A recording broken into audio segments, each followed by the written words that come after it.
একটা পুলিশের গায়ে যদি হাত পড়ে, এই সরকার তার আইন প্রয়োগ করে যতদূর যেতে হয় হবে।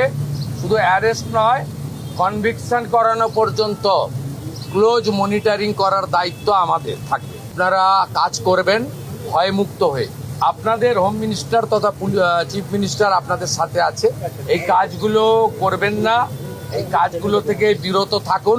যদি মনে করেন আগের সরকার আছে, আগের নিয়ম আছে, আগের মতো পুলিশকে ফোর্সকে হাত পা বেঁধে রেখে দেওয়া হবে, তাহলে কিন্তু ভুল করবেন। ক্লিয়ার মেসেজ, জিরো টলারেন্স এই ধরনের ভান্ডালিজম, হুলিগানিজম, রাউডিজম এবং anti national, anti social activities. আমি পুলিশ মন্ত্রী, হোম মিনিস্টার হিসাবে লাস্ট ওয়ার্ড বলে গেলাম, একটা পুলিশের গায়ে যদি হাত পড়ে, এই সরকার তার আইন প্রয়োগ করে যতদূর যেতে হয় হবে।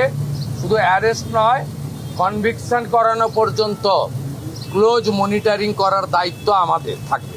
আর পুলিশের সমস্ত বন্ধুদের বলবো, বিএনএস যা বলেছে, আপনাকে ট্রেনিং পিরিয়ডে যা বলেছে, আপনার সুপিরিয়র যা অর্ডার দেবে অন স্পট আপনি চিন্তামুক্ত হয়ে করবেন।